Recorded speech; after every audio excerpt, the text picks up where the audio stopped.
Hi, it's Pete Cohen and welcome to episode 147 of the My 365 podcast series. Today's podcast is called Mental Toughness Training for Life. This is a subject that is very dear to my heart, having worked as a peak performance coach, someone who studied sports psychology, who worked with some of the finest athletes and teams that have ever graced this earth. But what I see more and more is how people need to develop toughness in their day-to-day life. So what I'm going to share with you is first, what is mental toughness? And I'm also then going to show you how you can become tough in your day-to-day life so you can deal with the obstacles that are coming your way, deal with the opposition, which can be outside and inside your own mind. And I'm going to show you how you can achieve your goals, dreams, and ambitions by becoming more mentally tough. So sit tight and get ready for another inspiring My 365 podcast.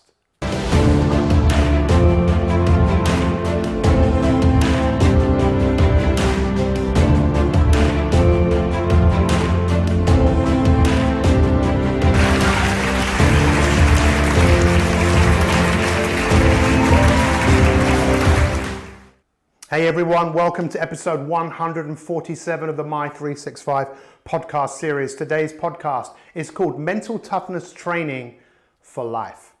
Now you probably have heard of the term mental toughness. It's a term that was really developed for sport. You know, you got to be tough, you got to be strong. And it came out of the personal development movement, it came out of American sports psychology.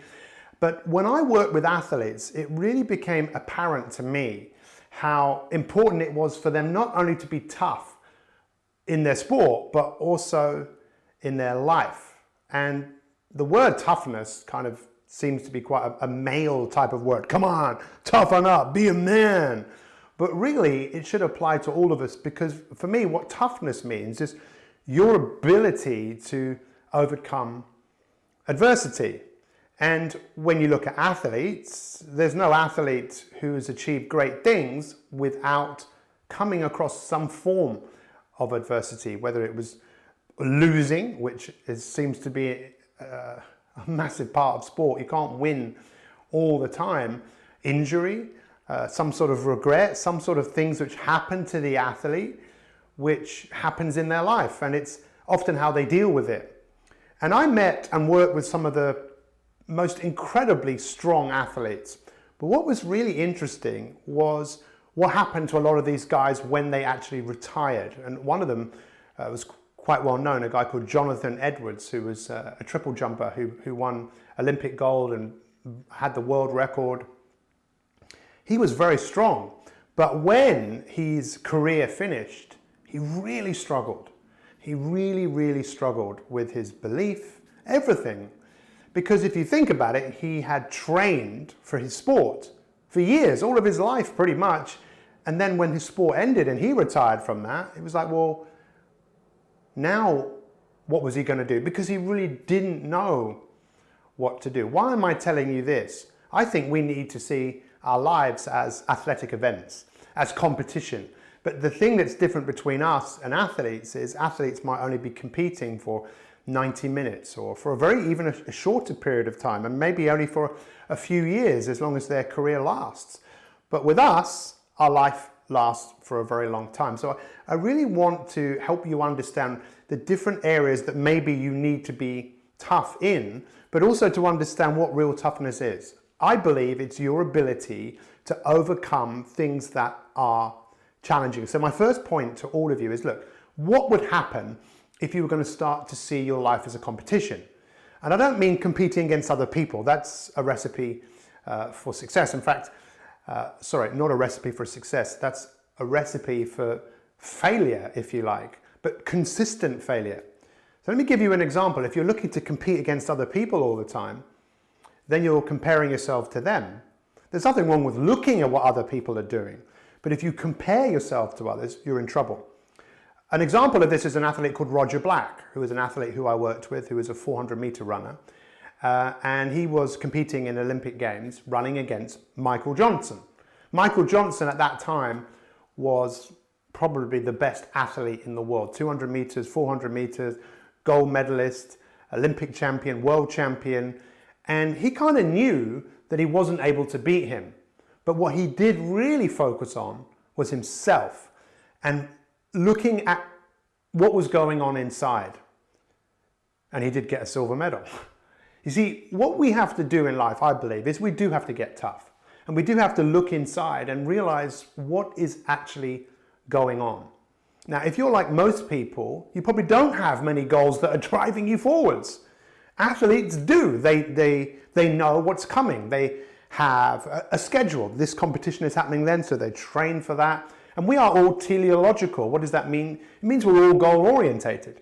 And where I've seen so many people suffer in the world today is they don't have compelling goals that they're going after. And just going back to the comparing yourself to others, so many people, when they try things, they don't put everything into it because maybe they've failed in the past and they're frightened they're going to fail again, but also they don't want to look bad in front of other people. They don't want other people to see that they have failed.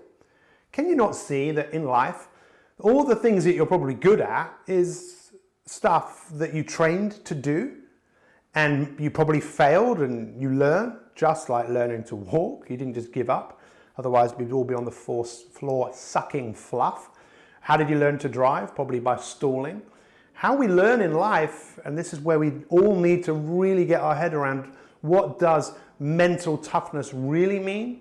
It means your ability to compare yourself to yourself, to set yourself some goals that when you think about those goals, you think, okay, this is going to challenge me. Because whether you're an athlete in sport or an athlete in life, which you actually are, how are you doing? How are you performing? See, the three areas in life that we're all performing in pretty much is our health. How are you performing in the competition around your health? Now, again, as a coach, it's like, okay, guys, come on in. I used to be a PE teacher. I don't really need that to be a coach today, but I thought it would just, come on in, everyone. Okay, as your coach, what does a coach do? Ask questions. Let's ask a couple of questions. Hey, how are you performing in these different areas? I don't know why I've gone into an American accent, but anyway, how are you performing in the area of your health? How is your health? Are you happy with your health? How is your energy? How's your flexibility? How's your concentration and focus, which all has to do with health? See, if you started to compete in that area so you could get better, this is the key thing here, getting better. Why? Because that is what you were put on this earth to do, to get better. The only reason you're here today is because your forefathers must have gotten better at something, at surviving, at making money, at building businesses, whatever, to create this life for you. In fact, today, there's a whole load of people who don't really have to get better at anything, and that's the point I want to talk about in a moment. So, the three areas, your health. Could you get better in that area?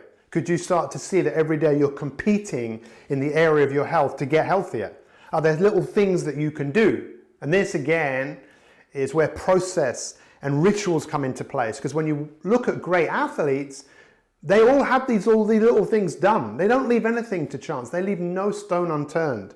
So that's one area. The second area is your family and your friends. How are you competing there? I mean, maybe competing sounds like the wrong... How are you performing? Maybe is a better word. How's it going? Are there any areas that you could improve upon? I know there's a massive area I can improve on. I can be a better son to my mum. I can be a better friend to my friends. I can be a better husband to my wife. I could be a much better husband to my wife. I'm really in competition with that every single day. I'm performing. And I'm very lucky to have such a great wife who allows me to make mistakes and allows me to get better every day. She says, well, you know, this is a new day. Forget what happened yesterday. Let's go again. And I love that attitude. And then the third area is your work and your service. How are you performing there? These are the three big areas that whether you like it or not, you are performing. How are you getting on? And this is where really, really key points. Some of you maybe have heard me talk about this before, but the reason you exist is to get better. Every single cell in your body wants to get better. It's just a law of nature. Everything exists. So if you cut yourself or you're unwell, your body is trying to heal itself. Can you perform better to let yourself grow more? And this leads me on to another very key area about mental toughness is we need to train hard. If you work with an athlete, it's very challenging, and I've been a part of this with many great athletes, is the pushing almost to the edge of what they're capable of for them to find out and expand and to grow. Now, we have to be careful with that because we don't want anyone to get injured, but your growth happens through getting uncomfortable. But most of us don't like anything uncomfortable because that's the world we're living in today. We live in a world where everyone's doing what they really want rather than addressing what they need to do. And you need to get better. And you need to leave this world in a better place so you leave a legacy. Maybe I'm not talking to you, but I'm talking to at least one of you who goes, yeah, Pete, you know what? You're right. It's time for me to look at my life as an athlete. And you need to train hard. But I tell you what, you need to recover harder. Let me say that again. You need to train hard, but you need to recover harder. What do I mean by that? We live in a world where there's so much information, we never really switch off. And we recover when we switch off. We recover by solitude. We recover by things like meditation or practicing mindfulness. We recover by good quality sleep. We recover by getting involved in activities which calm us down. Life is a balancing act. And this is where you might really want to see the competitive side or the performing side or getting this right, because we talk about this work-life balance. That's just nonsense. You don't ever achieve it. It's something you're always looking to get right. And sometimes if you can just get some rituals in place, you'll find that your life stays much more centered. So you're balancing. Now, I really hope this makes sense. And as we start to wrap up this podcast, I'd love to hear from you. You know, does this make sense? We have people listening to this podcast all over the world. We have people who listening to this on Spotify, listening to it on iTunes, watching it on our website, wherever you're listening to it. Let us know. Make a comment if it's on iTunes. Tell us what are you taking away from this? But the biggest takeaway for me personally, as we start to summarize this, is where are you going? You see, athletes know where they're going. They know that they're performing to be the best that they can be. They have a future identity. And this is why I see so many people struggling. They're not aware of their future identity. The person they want to become doesn't inspire them because they don't think about it. If you can start to create that identity and see yourself in the way that you want to be with those three areas. What are those three areas? Do you remember? Those three areas: your health and well-being, your family, and your work and service. If you build an identity of the person that you want to be, this is the biggest trick for all of you. Here we go. Every time you behave like that person, every single time you behave like that person, you set your standards, you do what you said you were going to do, you have to say that, you have to say this: that's like me. To reinforce the person that you're becoming. If you don't, you just seem to go around in circles and we go back to default settings, we go back into old ways of thinking. Look, we have this power, our futures are unwritten, and you have this ability to develop toughness. What's your biggest takeaway from this podcast here today? What are you going to do immediately? Are you going to get tough? Do you now know what toughness is?